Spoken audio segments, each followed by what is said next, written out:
ಶುಭ ಮುಂಜಾವು ವಿದ್ಯಾರ್ಥಿಗಳೇ. ನಿನ್ನೆ ಏನನ್ನ ಓದ್ಕೊಂಡು ಬಂದ್ರಿ? ಸಂದರ್ಭ ಓದಿದ್ರಾ?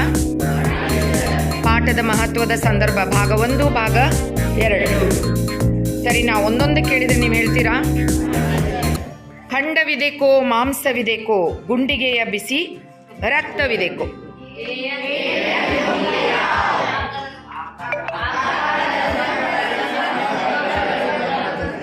ಗುಂಪು ಉತ್ತರ ಬೇಡ, ನಾ ಯಾರನ್ನ ಕೇಳ್ತೀನಿ ಅವ್ರು ಸರಿಯಾಗಿ ಹೇಳ್ತೀರಾ?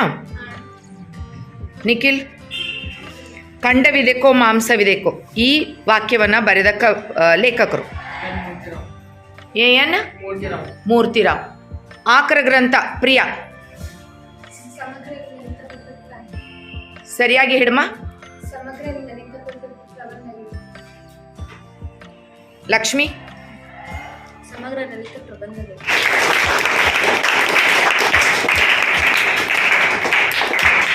ಈಗ ಒಂದೇ ಪಾಠದ ಪ್ರಶ್ನೆಯನ್ನು ಕೇಳೋದು ಬೇಡ, 2-3 ಪಾಠದ ನಡು ಕೇಳ್ತೀನಿ.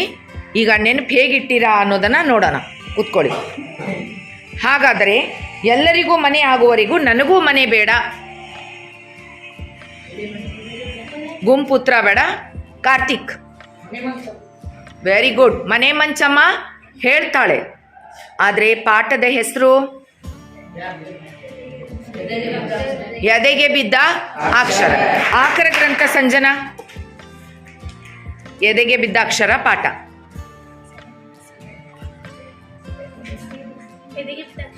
ಎದೆಗೆ ಬಿದ್ದ ಅಕ್ಷರ. ಆಕರ ಗ್ರಂಥನೂ ಕೂಡ ಪಾಠದ ಹೆಸರೇ ಎದೆಗೆ ಬಿದ್ದ ಅಕ್ಷರ. ಗುಡ್. ಹಾಗಾದರೆ ಎಲ್ಲರಿಗೂ ಮನೆ ಆಗೋರಿಗೂ ನನಗೂ ಬೇಡ ಎಂದು ಈ ಮಾತನ್ನ ಹೇಳಿದವರು ಕಾರ್ತಿಕ್ ಯಾರು ಹೇಳು? ಮನೆ ಮಂಚಮ್ಮ ಅಲ್ಲ, ಮಂಚಮ್ಮ. ನಂತರ ಅವಳೇನಾಗುತ್ತಾಳೆ? ಮನೆ ಮಂಚಮ್ಮ. ಸರಿ, 2ನೇ ಪ್ರಶ್ನೆ, ಕೂತ್ಕೊಂಡು. ಅವರಿಗೆ ಅವರವರ ಪ್ರಜ್ಞೆಯೇ ದೇವರಾಗಿತ್ತು. ಅವರಿಗೆ ಅವರವರ ಪ್ರಜ್ಞೆಯೇ ದೇವರಾಗಿತ್ತು.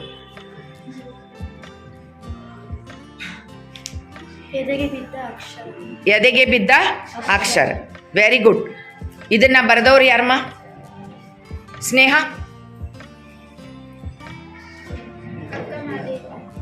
ಅಕ್ಕ ಮಹಾದೇವಿ ಅಲ್ಲ, ಅವರವರ ಪ್ರಜ್ಞೆ ಅವರಿಗೆ ದೇವರಾಗಿತ್ತು. ನೋಡಲ್ಲಿ ಹಿಂದೆ ಎಷ್ಟು ಕೈ ಎತ್ತಾ ಇದ್ದಾರೆ, ಕನ್ಫ್ಯೂಸ್ ಮಾಡ್ಕೋಬಾರ್ದು, ಸರಿಯಾಗಿ ನೆನ್ಪು ಮಾಡ್ಕೊಮ್ಮ. ಅಕ್ಕ ಮಹಾದೇವಿ ಪಾಠ ಇದೆ, ವಚನಗಳು, ಅದರಲ್ಲಿ ಸಂದರ್ಭಗಳು ಇಲ್ಲ. ಮನೋಹರ್ ಅಲ್ಲ,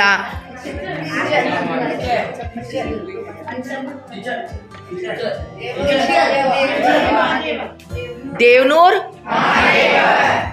ಅವರವರ ಪ್ರಜ್ಞೆ ಅವರಿಗೆ ದೇವರಾಗಿತ್ತು. ಯಾರು ಬರೆದವರು? ದೇವನೂರ್ ಮಹಾದೇವ್. ಸರಿ, ಇವಾಗ ಇನ್ನೊಂದು ಪ್ರಶ್ನೆ, ಕೂತ್ಕೊರಿ. ಹುಲಿ ಈಗ ಎಷ್ಟು ಹಸುದಿರಬೇಕು? ಬರೆದವರು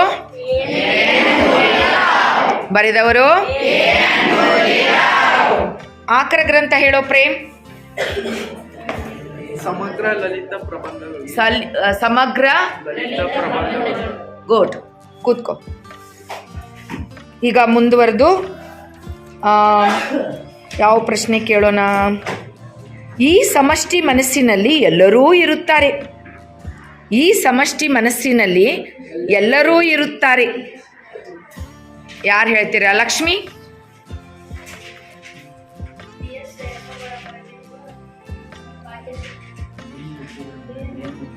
ಇಲ್ಲ.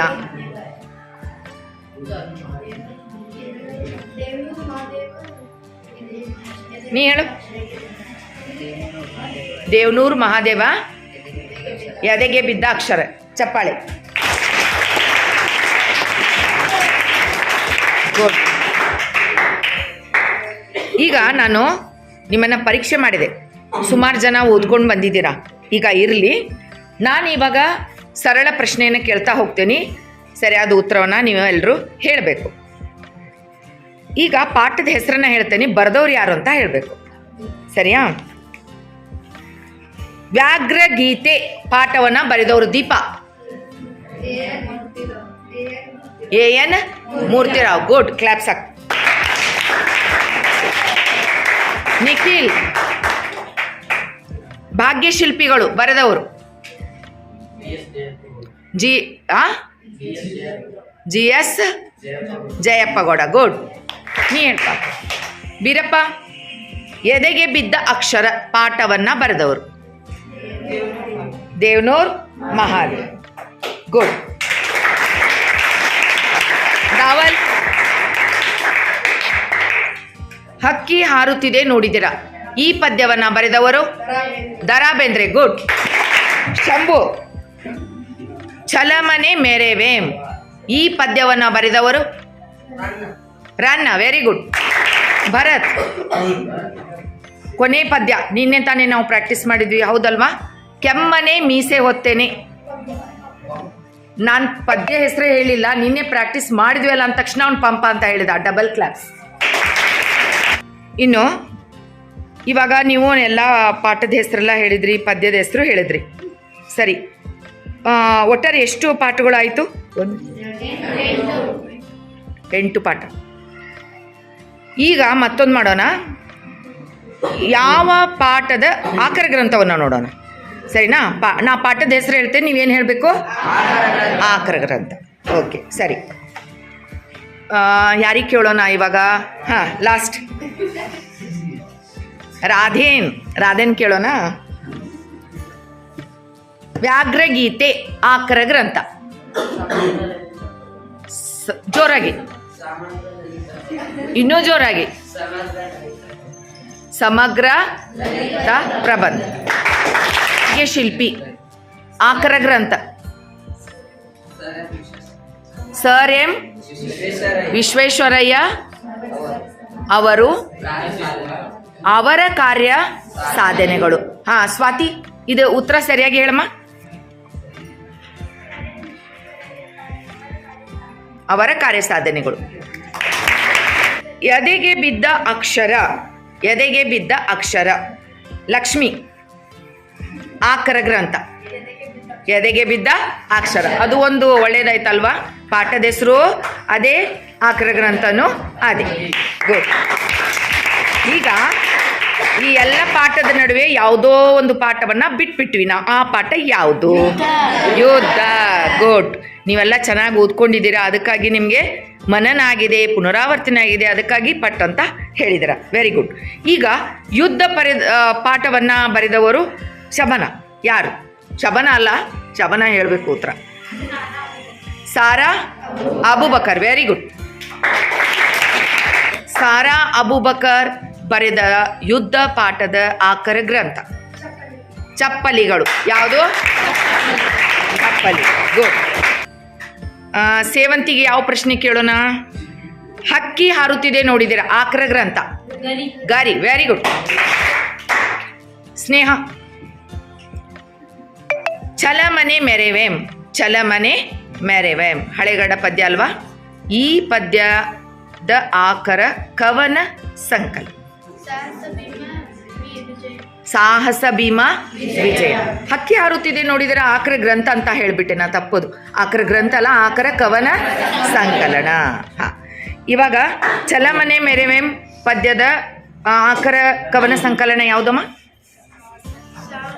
ಸಾಹಸ ಭೀಮ ವಿಜಯ. ಸರಿ ಹೇಳ್ತಾ ಇದೀಯಾ?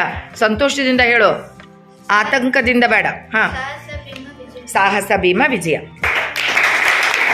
ಏಂಜಲ್. ಕೆಮ್ಮನೆ ಮೀಸೆ ಹೊತ್ತೇನೆ ಈ ಪದ್ಯದ ಆಕರ ಗ್ರಂಥ ಯಾವುದು? ವಿಕ್ರಮಾರ್ಜುನ. ಅದು ವಿಕ್ರಮಾರ್ಜುನ ವಿಜಯ, ಇದು ವಿಕ್ರಮಾರ್ಜುನ ವಿಜಯ. ಅದು ಯಾವುದು? ಸಾಹಸ ಭೀಮ ವಿಜಯ. ಇದು ಯಾವುದು? ವಿಕ್ರಮಾರ್ಜುನ ವಿಜಯ. ಇವಳು ಹೇಳೋದು ಸರಿನಾ, ಅವಳು ಹೇಳೋದು ಸರಿನಾ? ಎರಡೂ ಸರಿನಾ? ಲಕ್ಷ್ಮಿ ಕನ್ಫರ್ಮ್. ಯಾವುದು? ಕೆಮ್ಮನೆ ಮೀಸೆ ಹೊತ್ತೇನೆ ಆಕರ ಕವನ ಸಂಕಲನ ಯಾವುದು?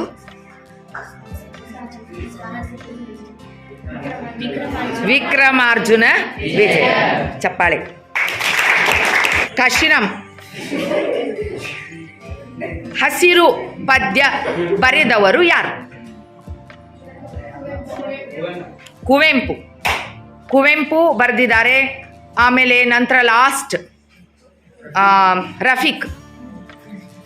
ಆಕರ ಕವನ ಸಂಕಲನ. ಪಕ್ಷಿ ಕಾಶಿ. ಮೊದಲು ಕೈಕಟ್ಟು. ಹಸಿರು ಪದ್ಯದ ಕವನ ಸಂಕಲನ ಯಾವುದು? ಪಕ್ಷಿ ಕಾಶಿ. ಸರಿನಾ? ಹಸಿರು ಪದ್ಯವನ್ನ ಬರೆದಂತ ಕವಿ ಯಾರಮ್ಮ? ನೀ ಹೇಳು ಅನ್ನಪೂರ್ಣ. ಕುವೆಂಪು. ಆಕರ ಕವನ ಸಂಕಲನ ಪಕ್ಷಿ ಕಾಶಿ. ನಾನು ಬರೆದ ಲೇಖಕರ ಅಥವಾ ಕವಿಯ ಹೆಸರನ್ನ ಹೇಳ್ತೇನೆ, ನೀ ಯಾವ ಪಾಠದ ಹೆಸರನ್ನ ಹೇಳಬೇಕು. ಸರಿನಾ? ಪುಟ್ರಾಜ್. ದರಾ ಬೇಂದ್ರೆ ಅವರು ಬರೆದ ಪದ್ಯ. ದರಾ ಬೇಂದ್ರೆ ಅವರು ಬರೆದ ಪದ್ಯ. ಹಕ್ಕಿ ಹಾರುತ್ತಿದೆ ಅಷ್ಟೇ. ಓ, ನೀವೆಲ್ಲ ಹೇಳ್ಕೊಡ್ಬೇಡಿ. ಹಕ್ಕಿ ಹಾರುತ್ತಿದೆ ನೋಡಿದ್ದೀರಾ? ಪುಟ್ರಾಜ್ ಉತ್ತರ ಹೇಳುವುದನ್ನ ನೀವು ನೋಡುತ್ತಾ ಇದ್ದೀರಾ? ದೇವನೂರ್ ಮಹಾದೇವ್ ಬರೆದ ಪಾಠದ ಹೆಸರು. ದೇವನೂರ್ ಮಹಾದೇವ್ ಬರೆದ ಪಾಠದ ಹೆಸರು. ಎದೆಗೆ ಬಿದ್ದ ಅಕ್ಷರ. ಎದೆಗೆ ಬಿದ್ದ ಅಕ್ಷರ. ದೇವನೂರ್ ಮಹಾದೇವ್ ಬರೆದ ಪಾಠದ ಹೆಸರು ಎದೆಗೆ ಬಿದ್ದ ಅಕ್ಷರ. ಗುಡ್. ಏಂಜಲ್.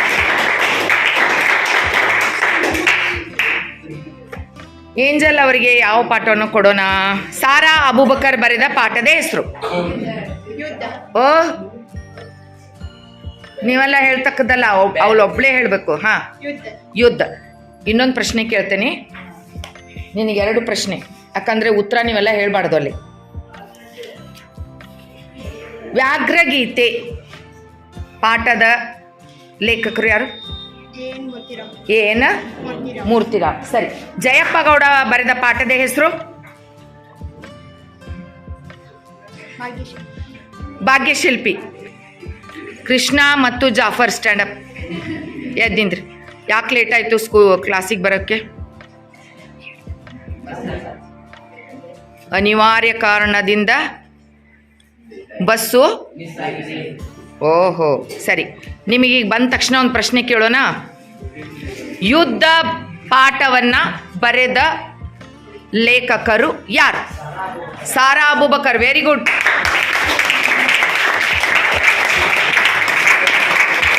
ಕೃಷ್ಣ ಇದೀಗ ತಾನೇ ಬಂದಂಥ ವಿದ್ಯಾರ್ಥಿ. ಅನಿವಾರ್ಯ ಕಾರಣದಿಂದ ಬಸ್ಸು ಲೇಟ್ ಆಯಿತು. ಸರಿ, ಇದ್ರೂ ಕೂಡ ಅವನು ಸರಿಯಾದ ಉತ್ತರವನ್ನು ಕೊಟ್ಟಿದ್ದಾನೆ. ಇನ್ನು ಜಾಫರ್ ಕೇಳೋಣ. ಬೇಂದ್ರೆಯವರು ಬರೆದಂಥ ಪದ್ಯ ಯಾವುದಪ್ಪ? ಹಕ್ಕಿ ಹಾರುತ್ತಿದೆ ನೋಡಿದ್ದೀರಾ? ಗುಡ್. ಕೃಷ್ಣ. ಹಕ್ಕಿ ಹಾರುತ್ತಿದೆ ನೋಡಿದ್ದೀರಾ ಆಕರ ಕವನ ಸಂಕಲನ. ಗರಿ. Very good. ಮನೋಜ್. ಸಾರಾ ಅಬೂಬಕರ್ ಬರೆದಂಥ ಯುದ್ಧ ಪಾಠದ ಚಪ್ಪಲಿಗಳು. ಗುಡ್. ಹೇಳ್ಪ ಈಗ. ಹಸಿರು ಪದ್ಯದ ಆಕರ ಕವನ ಸಂಕಲನ. ಪಕ್ಷಿ ಕಾಶಿ. Very good. ಪ್ರತಿಯೊಬ್ಬರಿಗೂ ಕೂಡ ನಾನು ಪ್ರಶ್ನೆ ಕೇಳಿದ್ದೇನೆ ಅಂತ ನಾನು ಭಾವಿಸ್ತಾ ಇದ್ದೀನಿ. ಆದರೆ ಕೊನೆಯದಾಗಿ ನಿನಗೆ ಕೇಳಿಲ್ಲಲ್ಮ ನಾನು? ನೇತ್ರ. ಅವಳಿಗೊಂದು ಪ್ರಶ್ನೆ ಕೇಳ್ಬಿಡೋಣ. ಕೆಮ್ಮನೆ ಮೀಸೆ ಹೊತ್ತೇನೆ ಬರೆದ ಈ ಪದ್ಯವನ್ನು ಬರೆದಂಥ ಕವಿ? ಪಂಪ. Very good. ಕ್ಲಾಪ್ಸ್. ಇಲ್ಲಿಗೆ ನಾವು ಇಂದಿನ ಒಂದು ಪದ್ಯ ಮತ್ತು ಪದ್ಯ ಬರೆದವರು, ಆಕರ ಕವನ ಸಂಕಲನ, ಲೇಖಕರು, ಪಾಠದ ಹೆಸರು ಎಲ್ಲವನ್ನ ನೀವು ಮನನೆ ಮಾಡ್ಕೊಂಡು ಬಂದಿದ್ದೀರಾ, ಪುನರಾವರ್ತನೆ ಮಾಡ್ಕೊಂಡು ಬಂದಿದ್ದೀರಾ ಅಂತ ನೀವು ಕೊಟ್ಟಂಥ ಉತ್ತರದಿಂದಲೇ ನಮಗೆ ಅನ್ನಿಸ್ತಾ ಇದೆ. ವೆರಿ ಗುಡ್ ವಿದ್ಯಾರ್ಥಿಗಳೇ. ಮುಂದಿನ ತರಗತಿಯಲ್ಲಿ ಮತ್ತೆ ನಾನು ನಿಮ್ಮ ಮನೆ ಕೆಲಸ ಕೊಡ್ತೀನಿ. ಇದೇ ರೀತಿ ಉತ್ತರವನ್ನು ಹೇಳಿ. ಶುಭವಾಗಲಿ.